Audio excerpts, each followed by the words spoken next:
Hello, everyone. Thank you for tuning in. I am Jay Lee. This is Jay Lee's Corner. Of course, I'm always moving the camera. And I am Jay Lee. This is Jay Lee's Corner. And this is my review for Marriage Boot Camp. Season 11? Damn it, man. Season 11, Episode 3. This is the celebrity edition. I'm supposedly celebrity. You know how it's supposed to be. No, it's not celebrities. Reality stars. Okay. I'll give them reality stars. I'll give them that. So, I didn't review episode 2. I watched it and I had my notes and everything, but I didn't watch it until Saturday. And then I got busy Saturday. And then I'm like, okay, I'll review it on Sunday. And then I got busy on Sunday. And I was like, well, hell, the show came on 2 days ago. So, and I just ended up not doing it. Sorry about that. So, let's get into this episode 3. It's finally getting cool or cold-ish in Detroit, so I will be wearing sweaters probably from now on because I don't like cutting my heat on until it's like November-ish, and it's not, whatever. So yeah, sweater time. So we see this episode is the 3rd day, and in the last episode they had to write letters to each other that was supposed to be shredded, and of course they were not shredded. And Julia and JJ, who I still don't think they should be a real couple, but we're not gonna get to that right now. So we see that Julia and JJ, they're weirdly okay, meaning she supposedly read the letter that he wrote to her the night before, and that was the next day, and they're kind of walking around like everything is okay, but everything isn't okay, and they're acting like it's also not okay. It's just really weird and confusing to me. I'm not here for JJ. I'm not here for Julie and JJ. I'm also not here for Asifa and Bobby. I could do without those two couples, just to be honest. For a couple of different reasons that I will probably talk about later. And the letter that he wrote, the part that she at least read out loud on last week's episode was he doesn't like her hair. He thinks her hair is greasy. He doesn't like her makeup. He thinks either her eyebrows, her eyelashes are chunky. He thinks that she might have a weight problem later. I mean, he attacked her personally how she looks. And she acting like he told her that her mama ain't shit. I mean, and I get you don't want somebody to attack you physically. I hate when people do that to me. Well, I don't really care when people do that to me because I'm that bitch. But I need her to not care so much simply because you only been with this man for 3 months. So, girl, get over it. What he said was superficial. What he said was petty. He said things to intentionally hurt her because, as the doctors and them kept saying, he wrote this stuff thinking they're not going to really shred these. They're not really going to get rid of them. But he wrote it anyway, knowing it's going to probably be revealed. So, for me, I'm like, get over it, okay? Know he's the asshole and move on from that. But because y'all don't even have no real issues. I don't know why y'all even there in real life.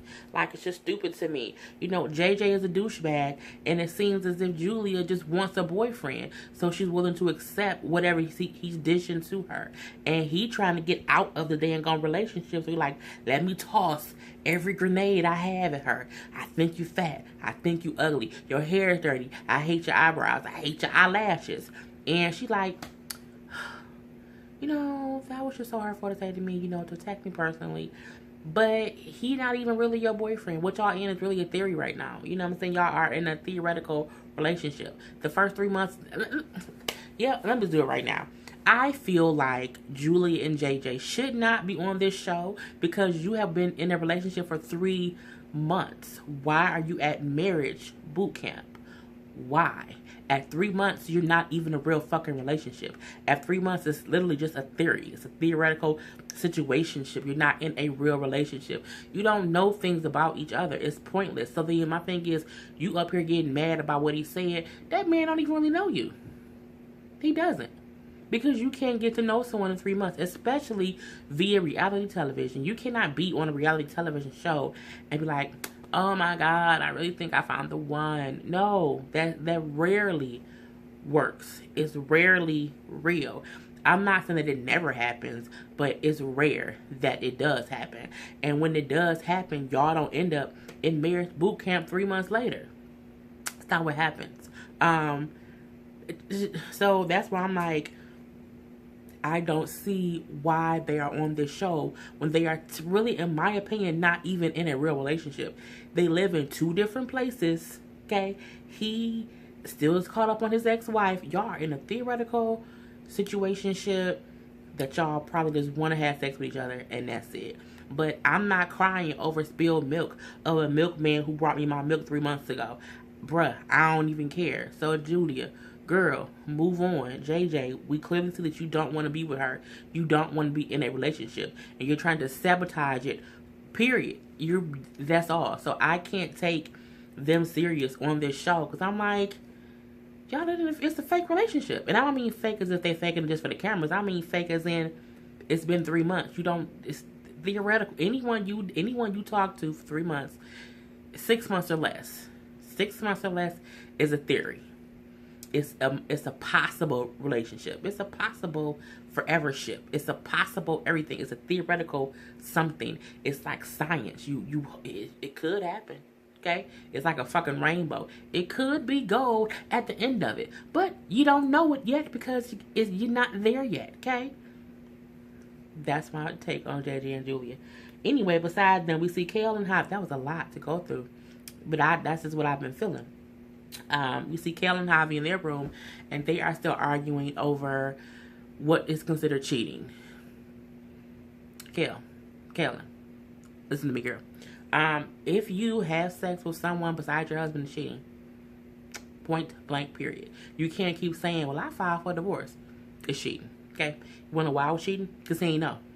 You want to know when it's not cheating? When you both have had a conversation and you're like, the marriage is over, I'm moving on, and you need to accept that. You can't say, well, you knew we was having issues, and I wanted a divorce, so I had the right to sleep with someone else.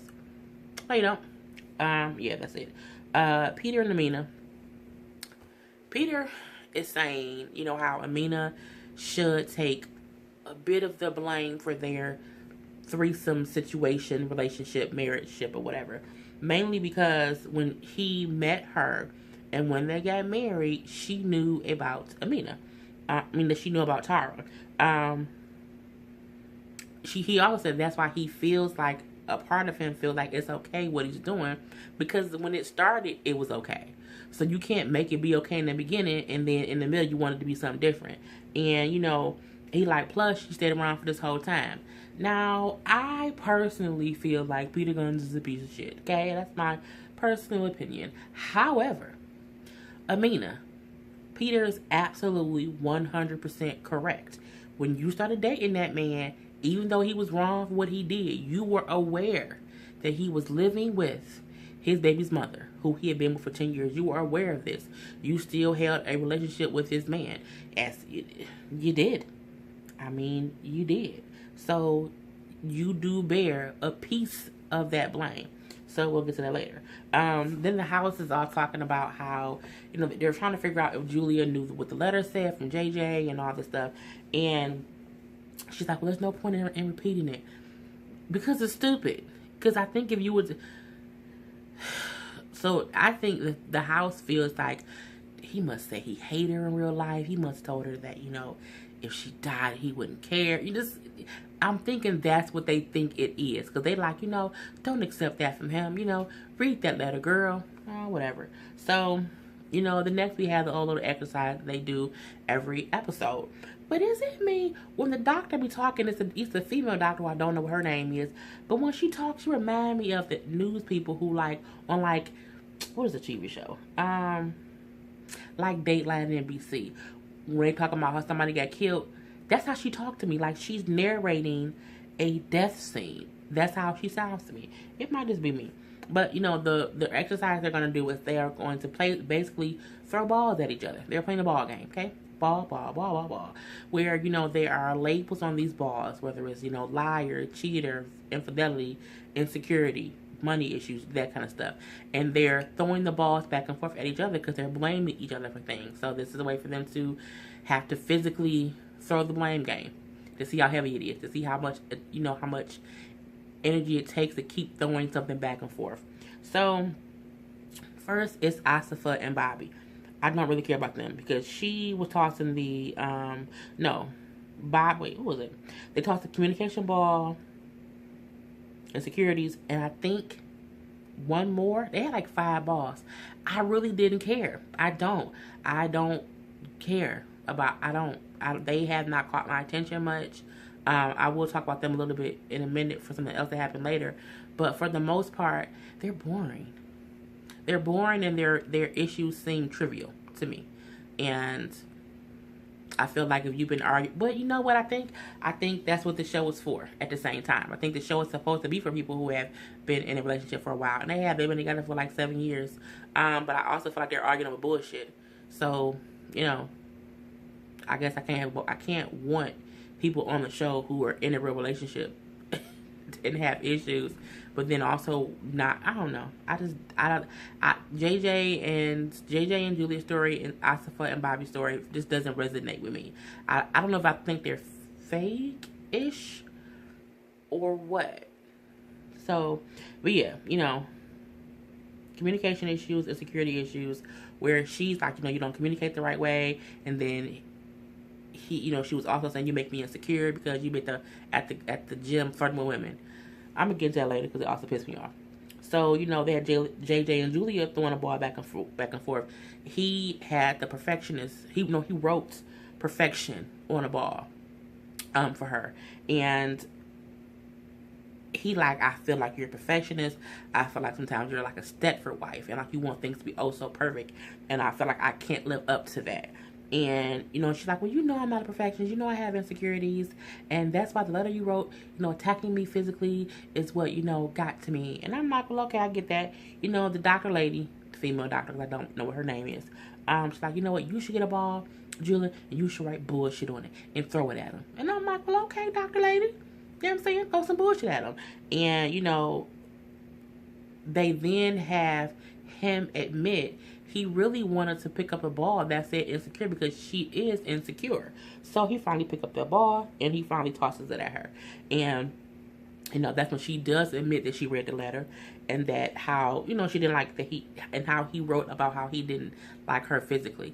And then the people, oh, she read the letter. Oh, whatever. And then Megan asked, like, I'm going to find the letter and I'm going to read it. Megan, man, your goddamn business, worry about yourself. So, JJ also brings up how he is to blame for her being insecure and her having these trust issues within their relationship. But again, as I say, y'all don't have a relationship. You can't make me insecure if we only been together 3 months. No, I had that before you got here. It ain't got nothing to do with you. So, yeah. Kale and Javi are going back and forth with their balls. Kale says how she feels smothered by Javi's insecure ways. Now, I remember on Teen Mom too, and I don't know if Javi was just regular insecure or based on how Kale be acting, it made him insecure. Because if you recall, Kale cheated. I think Kale was cheating on Joe. Or no, Kale cheated with Joe with some other guy she was with. And Kale does just seem secretive. She does. I can get how a person can be with her, and this is from the outside looking in. Okay, let me be clear about that. But I can see how someone could get insecure thinking she's doing things, because sometimes she be like, it's none of your business. You can't tell your husband none of your business. Okay, you just can't do that. To me that doesn't make sense. And then he actually says, you sleep with the phone under your pillow. That's why I'm insecure. That's why I think you're cheating, because you literally sleep with your phone under your pillow. What kind of married person sleep with their phone under their pillow? You want to know what kind of person does that? A person who is trying to hide something. Even if you're not doing anything wrong, that's not a way to get your spouse to trust you. That's a way to get your spouse to not trust you. And then you can say, you don't trust me. Well, no, I don't trust you because your damn phone is under the pillow. Okay, if you can't put your phone solely on a table and walk away and leave it and not care if your spouse goes through it, then you are hiding something. You know what I'm saying? Because I feel like if you're not doing anything, if your spouse wants to keep looking at your phone, let them waste their time. Okay, why even have that fight? Why even have that argument? If that's what they need to do to make them, secure within the situationship, the marriage or whatever, who cares? Okay, who cares? Because eventually they'll stop looking.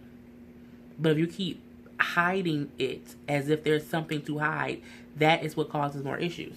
So, they argued over money a little bit. How he was saying, when they get divorced, he gonna get half her money, and then she was saying, well, yeah, you want to take me to court for child support? Okay, fine, whatever. So, Kel also says how she feels like she takes the blame for their issues just to stop arguing with Javi and just to shut him up. But me, on the outside looking in, on the TV show Teen Mom 2, she doesn't. Kel, it's not that she takes the blame for stuff. She just says, yeah, I did it, and so what? You're not taking the blame for it. You're admitting that you did something wrong and then making it seem as if the other person does not have the right to be upset because you're admitting to doing wrong. That's not how accepting blame goes. Accepting blame doesn't just mean, well, yeah, I said I did it.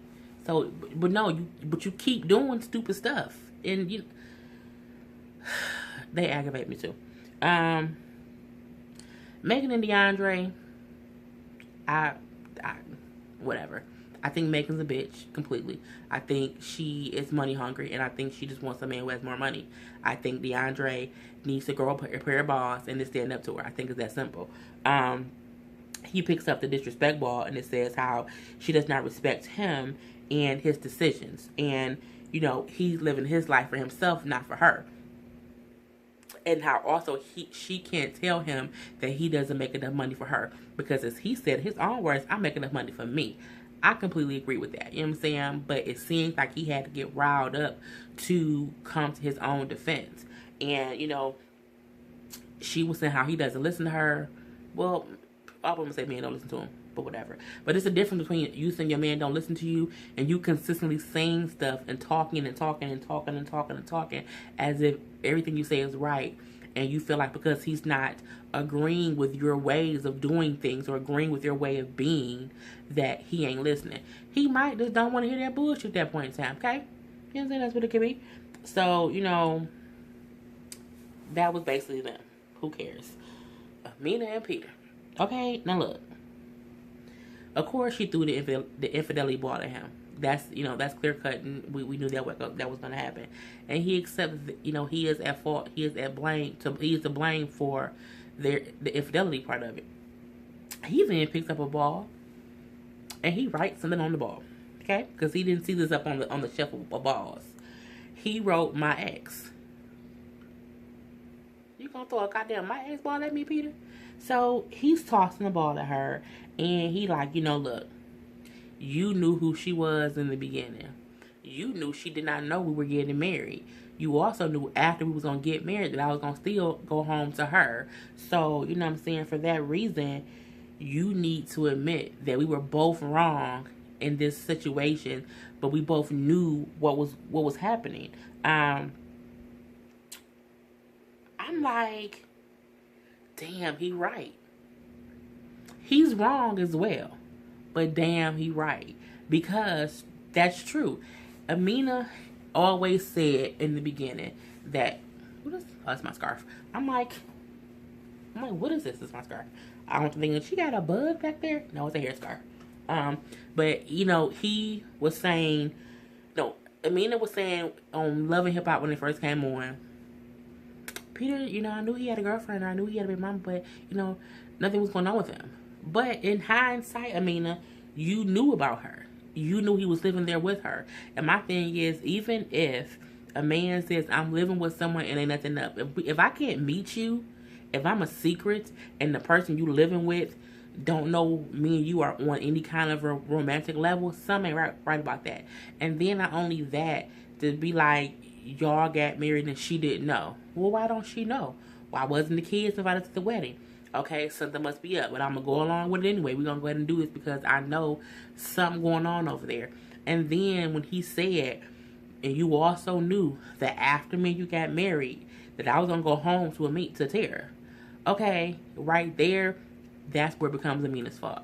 Because you can't say you cheated on me if after y'all got married, you knew he went home to another woman. Because the one thing my husband ain't gonna ever do is go home to another woman unless it's his mama he want to visit. Okay? Anything else besides mama, you ain't gonna do it. So, and she's like, well, but you kept going back sleeping with her after we got married. Well, because after y'all got married, you knew he was going back to her house or to their house. So you allowed that to happen. You allowed him to have the both of you.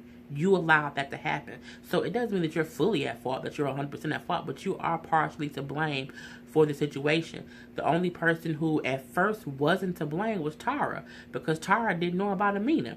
But once Tara found out about Amina, she also didn't leave the situation. So all of y'all are at fault. Okay? If 33% goes to each person, and that 1%, we're going to leave it up to God to spread that around. But y'all was all wrong. And, the doctor is then telling Peter, like, well, think about this. Let's put 5 balls in his face. You have 5 daughters. What if your daughters married a man like you? How would that make you feel? Of course, they would make him feel like shit. And then they also say about Amina, Peter does what he does because she lets him do it. And she do. And she's continuing to let him do it. She is continuing to let Peter be with whoever, when he want to be with whoever. And she's just sticking around for it and saying, well, we're married. It's like, who cares? So even from there, the whole thing is over. And, all the gangs are back in the house and they're talking around the little table. And Asifa and Bobby get to arguing. I'm looking like, what is y'all arguing for? And they're basically arguing because Asifa is saying he be at the gym flirting with girls. And she was like, he like, well, you be doing that too. She then says, well, you slept with a girl who was the escort at that gym. And he like, well, you dated a girl at the gym. I'm like, why are y'all going to the same damn gym? If y'all both at that gym cheating and creeping, why don't y'all change gyms? Okay? And why are y'all arguing about this after so long? Who cares? Again, it's a thing of, I think this is why last week I didn't do a review. Because I think in my spirit I kept on saying a lot of who cares. Who cares? Who cares? Who cares?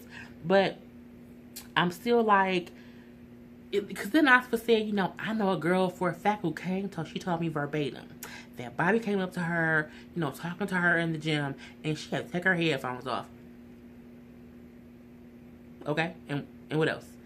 And that was it. I'm looking like, you mad because the girl told you he walked up talking to her and she had to take her headphones off, not her bra off, not her pants off, not he said, can I come touch your boobs? No, she had to take her headphones out, which just means he was talking and she had music on and she took her headphones off. Which is why I'm like, I don't see why they there. Their issues are so petty and so trivial that it seems like they're just on this show to be on a show. That's it. Because if your most big argument is he be at the gym and he was talking to a girl, but y'all still going to the same gym, come on now. Shut the hell up with all this book. It was just stupid. And then Megan is all like, I feel like Asifa likes drama. Pot, me kettle, okay? Pot, me kettle, microwave, me oven, water, me juice, bag, meat purse. It's all, y'all the same, okay? It's the same. Look at yourself, Megan. You and Asifa are the damn same. Except Asifa gets on Bobby about his communication and firmer girls at a gym. And you be on DeAndre's head about only making $10 an hour as a personal trainer. By the both of y'all. So, they then talking to Julie and JJ. The two doctors are. The guy doctor talking to JJ, the woman doctor is talking to Julia. And let's be honest, let's call a spade a spade. JJ don't want to be in a relationship. He doesn't. He's sabotaging it. He is. That's the reason he wrote the letter. Julia wants to be in a relationship, and for some reason, she wants one with him, and I don't know why. And she's allowing him to... I don't know if they're doing it for the cameras, because some people just like to be on reality TV. And that's what I feel from Asifa and Bobby and from JJ and Julia. Because, again, Asifa and Bobby, y'all been together for 7 years, and y'all arguing over bullshit. And Julia and JJ, y'all have been together for 3 months, and he don't even like you physically. He doesn't. He's stuck on his ex-wife. Okay? And, she's saying, like, I just don't get, I trust him more than anyone on the planet. Well, you stupid. You're stupid. Okay? Let's be honest. And, she's like, I don't know why he, would pick me apart like that, and the doctor like, you're a beautiful woman, you're beautiful, you're great. And she's like, I know, but I don't know why he don't see that, because he doesn't want to. Okay? He doesn't want to. I'll come on back in a minute. He doesn't want to, and that's why. So I need you to let that go, because that's just it. And, that part was just kind of getting on my nerve, because I'm like, he don't want to be in a relationship, and she just doesn't want to accept that. And I don't know why. She's like, I just want to be with him. But why, girl? Anywho, I'm not gonna keep doing all that. The next exercise is they just have them drag all them weighted balls up a hill to see how heavy it is to, carry the weight of issues, and no matter who's to blame for the issue, the shit's still heavy. They also think about that. Who cares? Judge Santola comes in to give her opinion on the days of events or whatever. For Amina and Peter, she says, and which I agree with her when she said, Amina, if you was my daughter, my foot would still be up your ass, because I would have told you from the beginning, why would you want to be with this man? Of all the people you can be with, why this man with, all these children and all this history, why would you want to be with him? That doesn't make a decision. At the end of the day, you have to own your decision to be with that man. And you can't keep blaming him for your decision to be with him, which is absolutely true. And then she says to Peter, I don't even know why you're here. I don't know if it's because, Tara isn't available, so you here. I don't know if you've been coerced to come in here. Someone twisted your arm, and it could be messing with your head, but I don't know what you even here for, which is true because you're still in love with Tara. So that's what it is, For Javi and Kale, she just tells them, y'all be arguing back and forth about going to court and about, how the courts, you can go to court and I'm going to get your money and I'm going to get custody. And she was like, in court, the judge is not going to make a decision because they know y'all. They don't know your children. They're going to make a decision just based on the information in front of them. And it might not be what you want. You should never take it to a place where someone else has the control to make decisions in your life for your children. I was like, yes. And Javi said for the first time, I got it. And I don't want that to happen. You should never want the court to decide stuff for yourself. No, not for prison, not for children, not for alimony, not for nothing, okay? Just don't do it. Did she say anything else that I cared about? No, not really. Because, Julie and JJ, how he wrote the letter, what he said, but he's been contradicting himself since he wrote it. And, which is true. Because he acting like he want to be with her, but he doesn't. She says to Julia, you're a good person, and you want a relationship. You're trying to get love. But, if it's not right, it's not necessary. Meaning, he ain't the right one for you, so it's not necessary even for you to even be here. Move on. Bobby Knox for whatever. Yeah, that's people. It don't even matter. It wasn't that important. At the end of the episode, Amina admits that Peter is only there because Tara doesn't want him. She's like, he picked Tara. He picked her, and she didn't want him, and so that's why we're here. But that's why I'm here, because I love him, but he picked her, and I'm stupid. Yeah, you are. You know what I'm saying? You can't pick who you love. It's very hard to pick and choose who you love, but you put yourself in that situation. And when he loves her, and he's basically just using you for the time being until Tara wants him again. And as we see, he's texting Tara while he's there. We don't see what he's texting her, but he's texting her. And, to me, that's just like, it's stupid. Because she sees the dysfunction in it. She sees that he isn't the right person for her. But she still loves him, and because he's showing her any kind of attention, like, okay, I can be with you because Tara don't want me. I would still not want your ass if I was Amina. I wouldn't want you. But for whatever reason, her dumb ass is there. Peter is saying, I love Amina. I do. I love my wife. but that doesn't stop me from also loving Tara. And I'm like, that's so fucked up. And then the ending scene is him telling Amina, you look so good, baby. And then he puts like a towel over the camera because, of course, there's no privacy in those houses. So he's putting a towel over the camera so they probably can have sex because they don't want, that to be filmed or whatever. But, because you can see her, kind of naked with a towel wrapped around her, and they was getting into bed. And I'm like, I would, it's just, I can't imagine how the end of this season is going to be. I can't. So, yeah. That was my review of Marriage Boot Camp, Reality Stars, Season 11, Episode 3.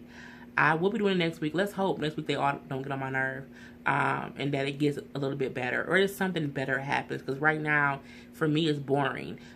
Basically because, Asafa and Bobby, JJ and Julia, Megan and DeAndre, to me, I don't see why they're there. I feel like those are the 3 couples who are possibly there just to be on another reality show. And so for me, it makes me be like, whatever, I don't care. Because I don't feel anything genuine from them. I feel like Amina genuinely wants to work it out with Peter. So for them, their story is interesting to me. I see how Javi really wants to work it out with Kale. And Kale kind of wants to figure out how they can co-parent. So their story is interesting to me. But the other 3 couples, I'm like, I can take it or leave it. So, I am Jay Lee. This is Jay's Corner. Until next time, people,